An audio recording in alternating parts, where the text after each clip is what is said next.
Welcome back, everyone, to the Hearthstone Grand Prix here at DreamHack Winter in Jönköping, Sweden. I'm Raven, and joining me by popular demand, it's Sol again. How's it going, friend? Literally an amount of people have said that they are upset that you and I have not yet cast together, so here we are. We're just giving the viewers and the audience what they want. Exactly. You can't ask for more than that. So we're getting there, we passed halfway through. This is round number 5 today, 5 of 6, although it's a total of 9 Swiss rounds. We're going to play out the other 3 tomorrow to make sure at least some of us get to sleep a little bit. I imagine the players would want some rest after so many rounds, but how did you enjoy the last round? Because I believe most people who click on a certain Twitter video heard that you enjoyed it at least a little bit. Yeah, there is pretty clear evidence of how much I enjoy Double Glacial Mysteries Pyroblast being thrown out to a Quest Mage player.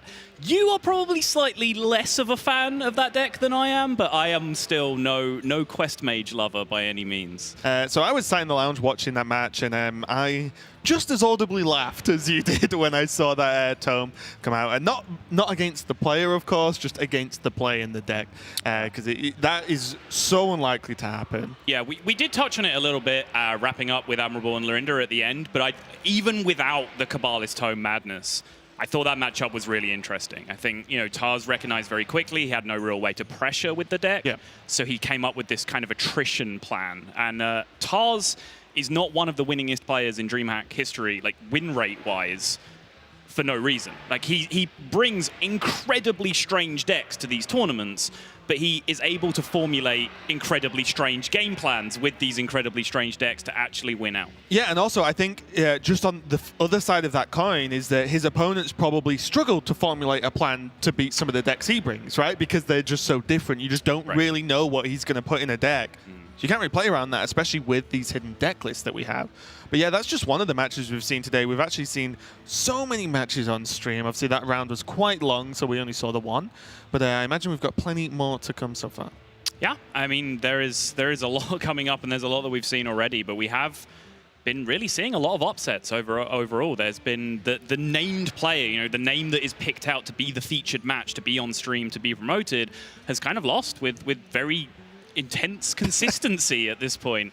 That intense consistency. Yeah, and it's been a story of a lot of the time more conventional lineups going up against weirder lineups. The Tars matchup that we just saw, both players were playing something a little bit off the wall, but quite often we've seen the Order 1 strategy of just bring the 4 best ladder decks, whatever your opinion on the 4th one is, versus, we've seen like full aggro lineups queue into that. We've seen the big priests and big druids and that kind of thing queue into that as well. So it's been an interesting dynamic go on, and it's been rare in Hearthstone history that we get right to the end of a metagame. Like, we're literally a week away from a brand new meta, and still we're not just seeing the same 4 decks play the same 4 decks. And I remember, it might have even been DreamHack Winter, forgive me, because I'm, as time goes on, I kind of lose it a little bit, but I remember when it was very much the ban Shaman, and then let's play the Zoo Mirror and see who wins. Metagame. That's what I think it was DreamHack either last year or the year before. I think it was Summer the year before. That makes sense. About. Okay. Yep. And it was very much based on the Zoo Mirror hitting at some point, and who gets ahead with Zoo, and then the Zoo sweeps after that because Aggro Shaman was banned out so much. And that we've just not really seen it, right? There's been so much going on. Yeah. Even just at this point today, never mind this weekend. But DreamHack has always been a tournament where breaking the meta a little bit has definitely come to fruition. We saw Purple do it with Malagos Warlock. We saw RDU do it with Tempo Mage when no one was playing Tempo Double Mage. Flame Strike Double Tempo Flame Mage. Strike Tempo Mage. Oh, man, I was angry. But yeah, generally that one deck has really risen to be the ace in the pack for these players' lineups, and it's very possible, looking at a lot of the lineups that we're seeing this week so far, that that's going to be the same thing again. Yeah, and the match we've got coming up as the feature match is going to be Dalesom versus Dodgy. I'll be completely honest, I don't know tons about these players. Yeah. And we always hit this part in any given DreamHack because the field is so large that there are players, whether they're local or not, that simply play a lot of Hearthstone and rock up to DreamHack to test their skills, right? And we'll see that not necessarily in every match, but in a lot of matches, I would say, because they're just sort of players that this is one of the tournaments where you do come to have a breakout performance. Sure. Yeah, I know. Dodgy is a player that I've seen around in, I believe, in DreamHack brackets as well as open cup scenes. Seen knocking about on Twitter as well. Dalesom, I will confess as well, is a completely new name to me. I have nothing on that guy whatsoever, so I can't wait to see him play. Yeah, and both players are 4-0 in the Swiss, so this is like the top of the top cut so far. So this is not an elimination match. This is a, well, if you go 5-0, you're looking really good going into round 6 today and the rest of the rounds tomorrow. Yeah, and this is the beauty of a fully open system and the beauty of DreamHack, because, like, you know, for the early rounds, sure, you know, everyone's on fairly level footing in terms of the standings. So we're going to show you Crane, we're going to show you Tars, we're going to show you names that are in the bracket. When we get to this point, in the interest of fairness, we're just going to show you the players that are doing the best. Yeah. So if you're a player who doesn't have his name out there, just get yourself at the top of the standings and you're going to show up on stream eventually. Just win. It's just not that hard, is it? Just win. Easy peasy. Yeah, easy way to get your name out there. Just win all the tournaments that you're playing. Work for Pavel. That is very true. He just wins. That is very true. So the players, I believe, are just sorting out bans and just making sure the lists are all checked, so everything is good to go as soon as possible. See the players just getting ready there. And again, because you know, I'm sure Lorinda will be able to correct me, so I'm sure she'll shout at me once to go, but I don't know too much about these players, so I don't also imagine they haven't got tons of experience on a stage this large in terms of a large DreamHack event this deep in the Swiss, being on stream on top of that. So we'll see how the players deal with that. Well, that shirt has broken Twitch chat at least. I couldn't even see it. Oh. Didn't know whether it was a joke. Mm. Yeah. Players just chilling there, just checking everything over with admins. I feel like this DreamHack, especially because of what you mentioned earlier with the decks, it's going to be interesting to see lineups. That's the first thing. It's like, okay, you know, we'll get to how you play. Show me the lineup you brought, and our lineup was 4-0. Let's check out the bans as well, just to be able to see what's going on. Because normally we can actually have a reasonable guess at the decks once we see the bans, because we feel there are some strong strategies forming up there. So we'll be able to just check out what the players have banned in just a second. There we go. So it's going to be Priest, Rogue, Warlock for Dalesom with his Druid gone. And Dodgy has got his Druid, Warlock, Rogue with Priest gone. What do you make of this? Druid ban when you have Warlock Rogue in your lineup suggests to me that the Warlock is not Zoo. We've seen Control Warlocks being played and not banning Druid, but then they've had the Geist in the Control Warlock as well. So if I had to stick my neck on the line, maybe this is a Control Warlock with no Geist.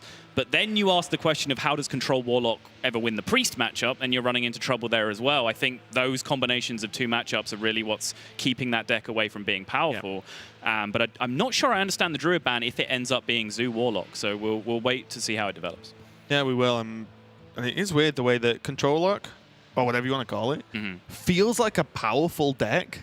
It's just, it doesn't fit into the puzzle that is the meta game, right? Like at this moment in time. And I expect that we could well see bigger things come from this style of deck come, you know, December 7th, 8th with the expansion. Because that just changes everything because it's an expansion. Yes. But also it feels like Warlock has gained just a couple of just needed tools to really battle. And that's an important thing to learn, you know, whether you're trying to push for high ranks on ladder or whether you're trying to play a tournament deck. No deck is good or bad in autonomy. It's about matchups. It's about what everyone else is playing. So it doesn't matter if your deck is good against the other 20 decks in the metagame. If 70% of people were playing Priest and your deck loses to Priest, that's not a good deck. Yeah. Well, let's get into this and find out exactly what is going to be going on. Dalesom on the Priest and Dodgy is going to be on the Rogue. Quite clearly a tempo Rogue, and judging from this, Mind Blast is indeed the Kazakus, Razakus, Shmamakas, you know, whatever you want to call it, Priest at this point.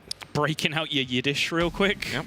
Just going to throw it out there. Did see gadgets there and then, as well as the Acolyte. So absolutely insane levels of card draw in this Priest deck. But is it going to be enough to battle back versus Rogue? What do you even think of this matchup, Saul? Because I feel like I hear a slightly different opinion every time I, ask people. No one's really decided, I feel. I think it's close, and I think tech choices on both sides can certainly influence things. If you're very, very card draw heavy, then you can potentially run into a bit of a problem. If you're more removal heavy as the Priest and willing to operate a bit slower, sometimes that works out for you. And then from the Rogue side, it becomes a matter of, how many big threats do you have to really push through in the end game? Do you have double Scalebane and Hydras. Do you have the Lich King in there as well? But honestly, you know, as much as you can debate this matchup back and forth, Raza and Anduin have a huge impact on it, whether those come out or not. Yep, and we do see, you know, on the other side that Anduin, I apologize, is in the hand for Dalesom. But most important, I feel at this stage in the game, Keleseth has been played. There is already a push going on the board for Dodgy here. Now he has to just work out, or Dalesom has to work out exactly how he wants to deal with this. It is going to be the Acolyte of Pain that's just going to, you know, create 1 to 2 card draws, really. But it's not really a lot in the face of your opponent having still so many cards in hand and pressuring with Keleseth. You know every single card drawn from now on, if it's a minion, it's going to have that +1/+1. Yeah, absolutely. Dalesom just sat with an Acolyte of Pain on the board, but this is one thing you can't really afford to do, is just sit back and draw cards over and over. You need to be occupying your turns with actual removal, roadblocks for your opponent, because otherwise Dodgy is just going to run straight through. I think now Dalesom's just like, please give me circle, please give me circle. He does have the Orkanai, and the Orkanai circle actually deals with, there you go, deals with most of a rogue board. He might not do it this turn. Well, yeah, crucially, Orkanai Circle is a much more high-impact clear than this board state is demanding, and he already has Pyro, Potion of Madness in combination with coins as well that he can use to clear out 1 and 2 health minions quite comfortably. So there is definitely no need, from my perspective, to be throwing out such a crucial clear as Orkanai Circle yet at this point. Backstab's really nice as well. He might, actually, Dalesom's now piecing together multiple waves of clear. Yep. This Orkanai Circle, then Anduin afterwards. Well, he's got Pyro, Backstab with Coin, then Orkanai Circle, then Anduin. Yeah. There's even more layers to his clearing potential. His clearing potential is like a cake. Or an onion, depending on which side of the coin you're in. Parfait. I don't know what parfait is. It's literally the same reference. Is it? Yeah. Yeah. That's why we work as a good team. Half a reference each. Can't say it's not fair. True. Just going to drop the Pyro to occupy board here. Shadow of Death and Backstab clear up, and he's just going to play out a 3-2, saying that he's got enough clearing power in hand to deal with these threats coming out anyway. What do you think is the best use of this Eternal Servitude in Rogue? Obviously, you could say Leroy because you can get charged, but realistically speaking, I mean, that's kind of a win condition when conventional means are gone, just to try and like nail that Leroy for extra damage. But even without that, I think you're waiting until you've played more Scalebanes, Lich Kings, etc. Like if you can get to the point where, you know, 20% of the minions that you've played are 5 drops or better, then you start getting a reasonable chance to pull a big minion out. Because right now, his pool is just filled with Fireflies, Keleseth, Swashbucklers. There is a cheeky Scalebane in there. There is Maybe one cheeky Scalebane in there, yeah. Fresh off his Nando's and ready to roll. Yeah. Chicken dinners all round for that Scalebane. The order going to come down now just to challenge this Swashbuckler.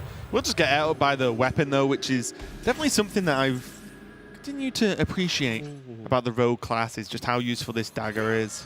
Temple Enforcer though shouldn't really be in the deck, but you know, it did obviously get it as a steal, and suddenly this sort of innocent, what's normally an innocent looking Swashbuckler is starting to get some work done actually, and with the 5 health, a little bit awkward to deal with those, you know, the sort of smaller AoE turns we talked about. Suddenly, Orkanai Circle doesn't really get the job done anymore.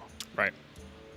I would love to see this deckhand come down here from Dodgy. Holding on to deckhand when you're starting to lose a grip with this deck is always something that's appealing, because you can play it in the same turn as a Bone Mail later on and push huge amounts of damage. But he's seen the Shadow of Death, so the only real effective clear against what he's about to put into play is Coin Anduin.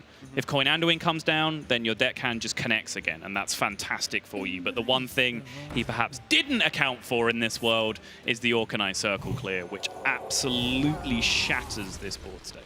Yeah, this is huge. He does have the Flame Elemental, though, just as that, you know, as you said earlier, sort of 1 mana proc, right, of this combo. So it does have Valspan available. He's actually going for the Leroy. Is he going to Shadow Step Leroy? Yeah, I mean, and then just try and Servitude? No, it's lethal. It seems like a pretty good plan to go for. Oh, I did. See, this is what happens. Hey, okay. Raven and Soul back in business. Let's go. Top level Hearthstone caster. You know what the issue was? I was just looking at you while I was talking. I was explaining my point, so I didn't actually see that the deckhand survived. The swashbuckler survived. So yeah, never mind. It's a pretty good play, lethal. Normally, killing your opponent is the correct line of play, Raven. Normally. Unless you're playing Quest Mage, in which case you can miss it and it never matters. You just do it again the next turn. Yeah, it's always just fine. Dodgy does take the win with that rogue, and bye-bye Priest from Dalesom. And again, it's so weird to say, like, well, Priest is number one, you know, the Raza and Priest, top tier. And I think... No, it's tier 3 deck. I don't know what you're talking about. They know what they're talking about. Yeah. But to see the Priest lose as often as I feel like I've seen it lose today, is that just a display of it being played more than most, or is it actually just being sort of prepared for more than most because it's so played? Well, there's two ways to look at it. As it is the Control Warlock coming out here. Ooh. So my read on the ban was looks like it's correct. I would expect, as I mentioned, to see no Skulking Geist in this lineup from Dalesom, but there's two ways of looking at it. Like, firstly, I don't think Razaka's Priest is anywhere near like OG Patron Warrior levels of dominance or Undertaker Hunter levels of dominance in terms of the best deck in the meta. And secondly, it is actually a very difficult deck to play. When you don't just 5-8 every single game, it's really hard to win consistently with. So, you know, there will be a lot of players who just aren't playing it optimally and they're just losing little edges here and there, and it's a very easy deck to lose with if you are making those mistakes. Yeah, I think the more we see from it, the more we actually see that, right? The games that are won outside of, you said, the 5-8s are normally really, really obvious how they are won. Just like how obvious, you know, Shadow Stepping Keleseth normally is. Almost as obvious as Shadow Stepping Leroy to kill your opponent. Ooh, that's a tricky one, though. The cheeky 2-1 on the board. I am a big fan of Dodgy's Seems Good face as he picked up the Keleseth on turn 2 with a Shadow Step in hand. I wonder as well at this point in the tournament if Dodgy knows it's control lock. Because that is vital information. He got his Druid ban. Like, if I can make that read, a professional player in this tournament can make that same read as well. Yeah, you are a table, right? Dude, I haven't played competitive Hearthstone in like 2 years. Most of these players are probably better than me at Some might say I never played competitive Hearthstone. I would be one of those people. So I decided to get there before you for that one joke. Yeah, Dalesom does have now Doomsayer, Double Tar Creeper, Shadow Bolt. That set of cards just says no to Dodgy for quite a while in this game. Well, I mean, it says no to regular-sized minions that would be playing on curve, but there is a Shadow-Stepped Keleseth in play here, which means the minions being drawn are not regular-sized. They are, in fact, enormous. Leroy's in hand. Yes. I'm going to keep an eye on it. Okay. And if there's a Shadow Step, I'm keeping 2 eyes on it. Good talk. Just to make sure. Seems like a pretty reasonable Saronite Chain Gang. You couldn't play around Hellfire, but is that too detrimental to your turn? I mean, worst case scenario, you get Hellfired and then you just play Leroy on curve and hit him for 8. That seems perfectly reasonable to me. So yeah, that's what I mean. It's like, yes, there's playing around AoE, but I do believe a lot of players take that a little bit too far. Sure. And actually worsen their position. Yeah, because if you constantly give your opponent credit for having the correct AoE to answer your board, they essentially have it even when they don't. Well, they have a 30-card hand, right? Right, exactly. That's the problem. Because you haven't put the pressure on to demand that Hellfire or whatever clear it is. So therefore, you know, they're getting the benefits of having it without actually having to draw and play it. Yeah, hang on. See, I wasn't looking at you there, I was looking at the board. Was it ever worth Leroy in there? So I think you trade off one dragon as well.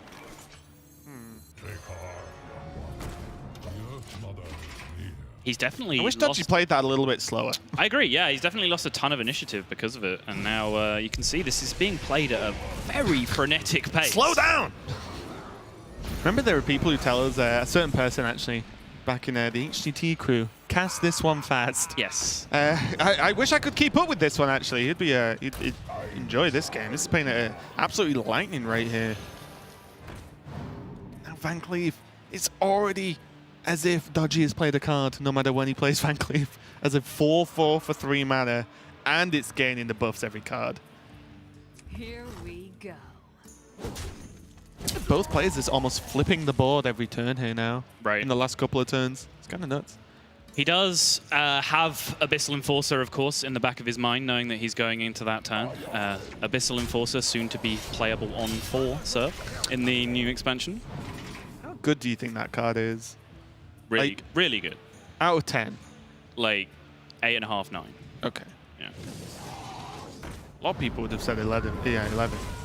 I think I don't think it's that good. on the day it was revealed, it was potentially one of the best cards in the set, and then we saw 15 more best cards in the set get revealed after it. So They're all best cards in the set. Yeah, There are no so- best cards.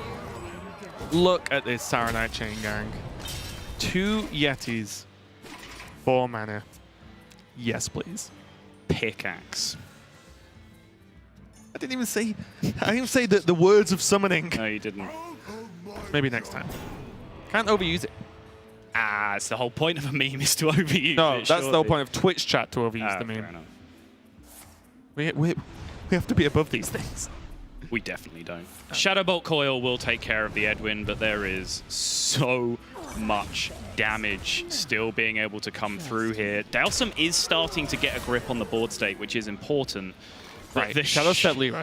Shadow Step pick up. Let me work this out. All right, go for it, Raven. 8 Yep, plus lethal yep, is lethal. you got it. Poof. Spicy. Dodgy. 2 times. 2 Leroys. 2 Shadow Steps. Back Let's to back. go. Back to back Shadow Step Leroys here. Dodgy 2-0 versus Dalesom. Is this going to be a sweep? Every single match I see, I change my view on what the strategy should be for this tournament. It's actually kind of nuts. So, I don't know if you do this. I usually do this coming into most tournaments that I cast, but do you like think about what your lineup would be coming into a tournament? Like imagining what the meta is going to look like? I get as far to Hunter and then pass. You get as far as Hunter and then losing. And Yeah, and then I'm like, well, I may as well cast it then. Sure. But you know, would you have had any prediction coming into this as to what decks would be powerful, what the right strategy was going to be? Yeah, I mean, there's something that's obviously very difficult, but I would have gone hard on the triple class. I think the thing I would struggle with the most is, one, what do I even bring as a 4th, and what am I expecting people to bring as a 4th? I feel like that is always the biggest deal in, you know, any 4-deck 1 ban. What is the last deck? Even if there's 2 powerful decks at the moment, there's still a 4th. No matter how many are strong, there's still a 4th. Because I actually thought about that too, and my plan would have whiffed quite hard from what I've seen, because I was expecting a lot of Murloc Paladin as potential 4th deck. I was expecting Murloc Paladin and Good Mage to be the 4th decks to come out, so I was even, you know, potentially thinking Crabs in a deck or 2. Sure. That hasn't really been the case. We've seen Zoos, we have seen a little bit of Mage. I think so far on stream, of course, our sample size is small on stream compared to the 260 players we have playing elsewhere. We haven't really seen any Murloc Paladin at all. We've seen 1, I believe, played on stream. Yeah. I've spoken to a few players, know they're bringing it, but again, even I've spoken to a few players means nothing in a 260 player pool. Right. But let's get back to this game. Could be the last game of this series. Dodgy 2-0 with this Rogue, but Dalesom might feel just a little bit better about life now that he was the one who got the Kaliseth early on. So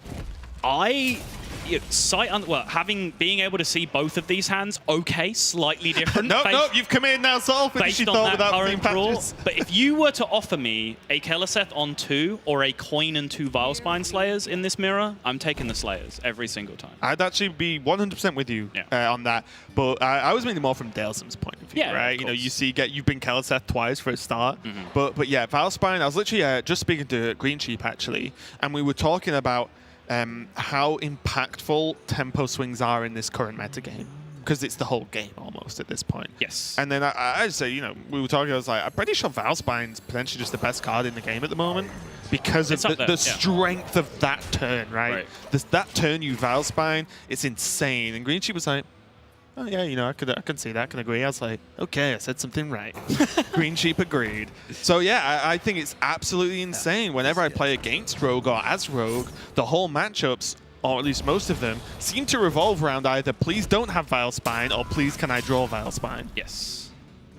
Now, Dodgy has an alternate potential win condition in his hand with that Assassin's Blade. It's just some damage. Representing 12, Leroy backing that up as well. Maybe even a Shadow Step for the hat trick. He can start making a face push, but Coin Vilespine at just basically any point in the matchup is just so appealing. And then now we just know he's ripping backstab next turn. No, it'd be nuts. if Dodgy wins this with Leroy, Shadow Step Leroy, I'm just going to go into my Mind Palace and live back in the days of the Miracle Rogue. You know, when it was just always, like, felt like every game was just Leroy, Shadow Step, Leroy, Shadow Step. Yeah. Those are the good things. Not that these aren't. It's the Valspine days. It's going to get cleaned up, though. Now the Blade doesn't actually deal with this captain because of the buff, which is kind of annoying. No patches coming back the other way, of course, from Dodgy as well. And that was a crucial little diversion from Dalesom. Originally, it looked like he was going for the backstab SI plan to take care of the Valspine. Instead, diverted, realized he had the patches clear instead, and that gives him a very, very irritating 4-4 captain on the board, which can make all the difference. He played around Assassin's Blade really well. Yeah, sure. Is the SI currently unbuffed? I'm not sure when it was. I thought brought. he had that really early on. I'm probably wrong knowing me, but you know. I confess I'm not entirely sure when that SI was drawn. Here comes Karen. 5-6 with the buff. This is starting to get a little bit scary again. There is still Valspine, but there's no proc. Obviously, Valspine's pointless without its combo effect. Yes. Oh, sorry, Valspine. That's a bit harsh, actually. Not pointless, but less effective. Is it time to just shut your eyes and say, I have potential lethal setups if you don't have Bone Mare? It's looking like that might be the plan. I like it. I mean, you Shadow Step Leroy'd them twice in a row. Why not go for the triple dream, right? And he's not under any threat of lethal himself this turn. And worst case, next turn, he can try and battle back, you know, if he really, really needs to. What card did he get? I think Dalesom's earned this one. He has, in fact, pulled the Bonejack Horseman off the top. Yeah.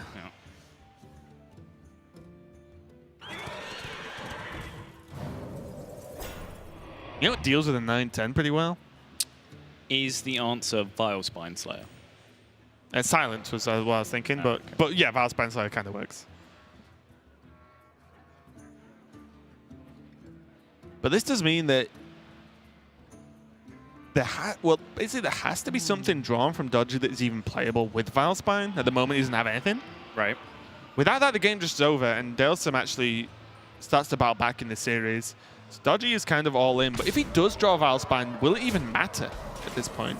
He can double trade into the Bone Man.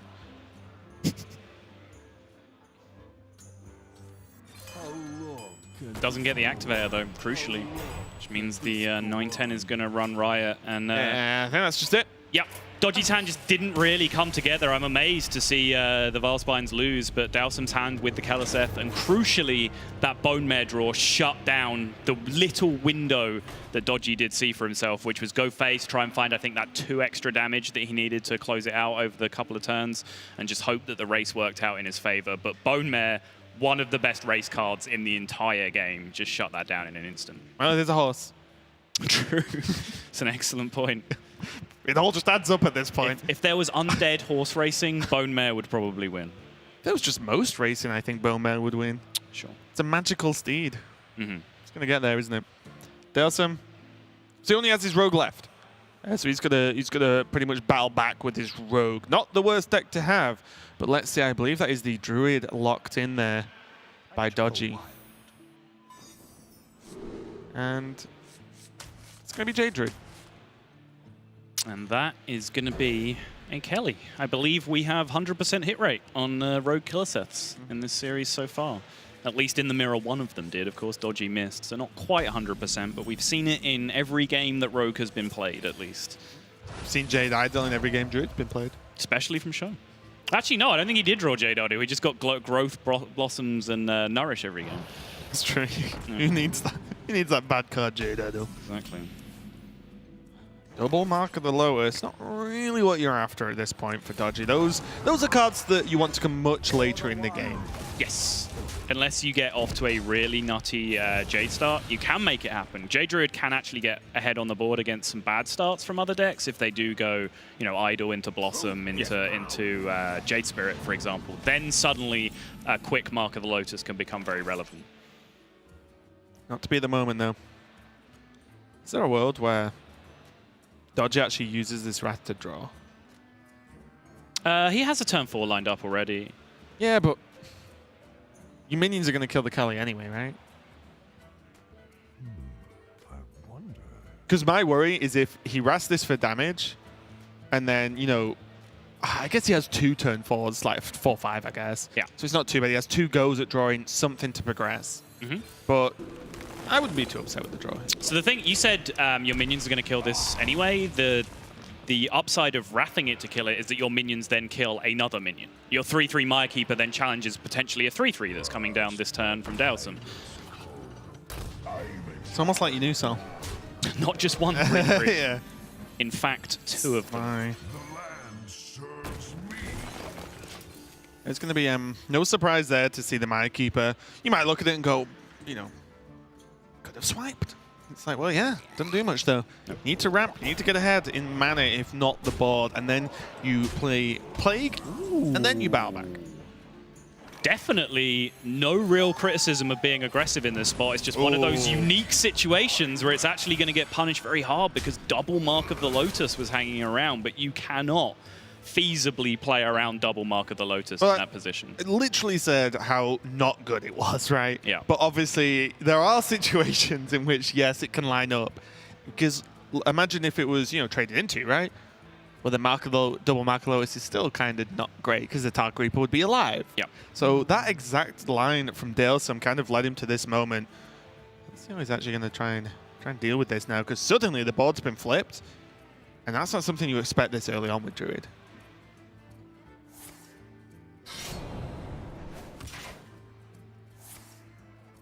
SI on the 5-2 does just look way too juicy in this position, but there is danger here if Dalesom gets as aggressive as he did on his previous turn that he wanders directly into this mind control tech turn from Dodgy.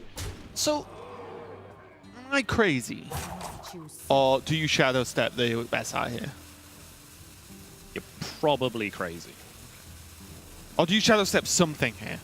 I think you trade and kill the 4/4. Okay. Okay. Yeah, I like this. It's good against Spreading Plague, it's good against a potential mind control tech, and it stops too many value trades happening on the board. It gets to the Flame Elemental, you have your Valspine procker next turn anyway. Yep. Not too bad. Oh, it does worry me just a little bit with shadow steps like these, where they're in your hand and you don't really have a plan. And what if you never get to that anyway? Do you know what I mean? If you could make any use of shadow step, yeah, it feels better than ending the game one way or the other without using it. Yeah, I mean, the counter argument to that is that sometimes shadow stepping a minion is an active negative, right? You're just legitimately pulling a minion off your own board. Like, having that minion in play might just be better than having the battle cry back in hand again. I think that's the case in a lot of situations. Yeah. Especially when, for me, I was really thinking about Plague, mind control tech, just everything you were leaving on, but obviously the trade deals with that to a certain extent anyway, so there was alternate lines. By no means a straightforward choice there. Jade Spirit and the Jade Idol now, so the Jade Army is kind of rolling a little bit, but is it just too late? Whoa. I think you just play a 3/3 in that spot. You get so much board dominance. The 1 takes you up to 12, your opponent's threatening 4. Oh, the Hero Power, sure. So Leroy doesn't even kill you in that spot. He'd only be pushing 10. I think I just liked having another 3/3 in play. Yeah, like, in what happens when Dalesom goes that wide on the board and MCT's good, right? Like, is it even worth it? You could say, well, MCT could steal a Sirenet Chain Gang. It's like, well, yeah, but MCT could have just killed the Chain Gang instead, you know? It would be a weird situation for that to get tons of value. I'd be shocked if it's not just dropped now. That Behemoth, massive and necessary draw for Dodgy in this spot. He will just get dealt with Vilespine, but it does prevent Raven's favorite lethal of Leroy Shadowstep just coming through and ending the game. You could set it up, though. Yes. Vilespine is even just the Lotus Agents. Look at the situation as well. If there was a 3/3 in play this whole time, it would have connected for 3 this turn. Dalesom will be at 17. The 3/6 this turn gets Vilespined. Then the remaining damage on board, 5, 9, 12, 14, and another 3/3, which is still in play for 17. Poggers. That would have been good. Ah, the old cold blood, your enemy. is necessary to prot the Valspine. That's not true because he would have missed 2 hero powers in the meantime. He would have missed 1 hero power that he wouldn't have connected. Yeah, because he hero powered a minion. Yeah. Though, right? Yeah. Okay. Well, so I get for believing in yourself. Oh, baby. Yeah, allows him to play the 3/3 and out and the hero power. Kappa.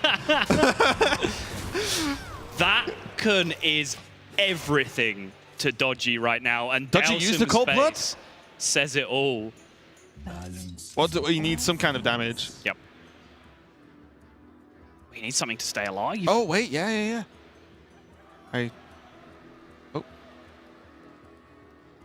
Razorpel takes care of a 5-1 and a 3-1 in this situation.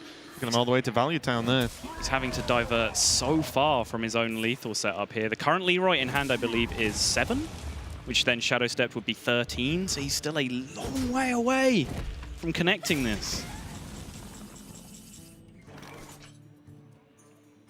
And that's game. Feels like it. Even 1-5-1 here. This time you hero power, because you just put the rogue to 1, which means all you have to do is connect the hero power to face again. All this very swiftly spiraled out of control here. And it looks like Dodgy's just about, with a very timely Kun, is going to get the drop. Dalesom, yeah. No heal. Has to go fishing again. What's he going to catch? Voodoo Hexa go. Druid of the Claw not good enough.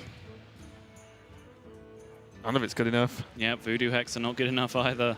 Sprint. I mean, if it was playable, that would have been huge. Yeah. Because not only would it have locked out the hero, because the freeze, that just gains you even more time, right? Like, so much more time. Oh, yeah. Not going to be good enough here. Dalesom knows it. Head goes back a little bit. As we reminded you earlier, though, these plays are 4-0. The loser is not by any means knocked out of this yet. There's plenty of time to fight back, but for now... Has to go again. This time he only has 4 mana available to be able to do anything with, and Fandral is not going to get the job done. Dodgy, far from it with this performance. Very, very accomplished looking performance. He is going to go out to a 5-0 record here. Dalesom himself falling to 4-1, which is still a very good position, but that is, I think, the fastest series that we have seen on stream so far, especially because it wasn't even a sweep. It was a 3-1 in the end, but yeah, both players were just playing at a breakneck pace overall. Yeah, I think if anything, if they have any, friends here, like players they practice with or whatever, if they watch that, they should really just have a quick word. I think, because I think especially Dodgy played a couple of turns lightning fast, and they were turns that you could have just, let me just have a second here, just to think about this and maybe even just plan ahead, because you can say, well, if you're confident, you can just make the plays and that's how you're comfortable, sure. But the second you miss one thing, you can just be out this whole tournament, right? You need to get 100% focus. Yeah, I mean, that is something that we as casters say a lot. It's something that we default to, that people should slow down and not play quickly. I do want to throw the asterisk out there that 2 of the very best players that I know, 2 players that I would comfortably put in the top 10 in the world, Dodgy and Casey. Yeah, I knew exactly what you were going to say. Are the most ludicrously fast players that you can imagine, because that's just the pace that they're comfortable with. And they're so good at playing that fast that it puts pressure on the opponent and actually breaks their rhythm, because they're used to time being taken in competitive play. So it's not as cut and dry as we make it sound, but as default, especially if you're not a top-tier experienced competitive player, slowing down is usually to your benefit. Yeah, and don't get me wrong, I don't mean rope every turn, but maybe 10 seconds to just think about something. It's not too long. We have got another matchup coming right up, though. It's going to be Zump versus Pokrovac. We saw Pokrovac do very well on stream earlier with a very quick, I think that was the fastest